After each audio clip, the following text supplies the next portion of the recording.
فرماتے میں نے دعا مانگنے کا طریقہ اپنی بیوی سے سیکھا۔ حضرت وہ کس طرح؟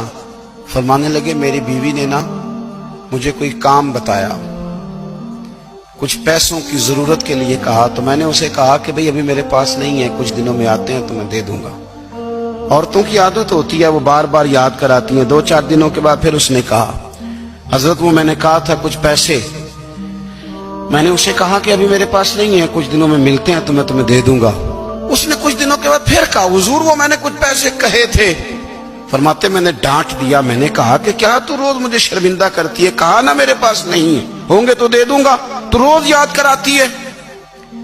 فرماتے ہیں اس نے پہلے تو میری ڈانٹ کو سہا، پھر میرے سخت جملوں نے اس کی آنکھوں میں آنسو پیدا کر دیے، پھر اس نے اپنے آنچل میں اپنے اس دکھ کو سمیٹا، اور پھر اس نے ایک جملہ کہا تو میں رو پڑا، اور مجھے اپنے رب سے مانگنے کا طریقہ آ گیا۔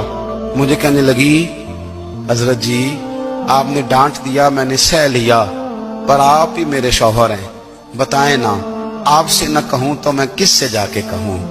فرماتے ہیں میں رو پڑا، اور میں کھل کے رویا، اور میں تڑپ کے رویا، اور پھر میری سسکیاں بند گئیں۔ تو مجھے کہنے لگی آپ کو کیا ہوا؟ میں نے کہا مجھے بھی دعا مانگنی آ گئی ہے، جب میں اسے کہوں گا نا اللہ تو ہی میرا رب ہے، میں تجھ سے نہ کہوں تو میں کس سے جا کے کہوں؟ میں کیوں کسی بندے سے سوال کروں؟ میں کیوں کسی دنیا دار سے کہوں؟ میں تیرے بندوں کا، نیک بندوں کا وسیلہ لے کے، تیرے محبوب کی غلامی لے کے تیری بارگاہ میں آیا، تجھ سے نہ مانگوں تو کس سے مانگوں؟ سمجھ آ گئی ہے جب میں اس رنگ میں مانگوں گا تو پھر رب میرے اوپر بڑا ہی فضل۔ Subscribe my channel and like my video.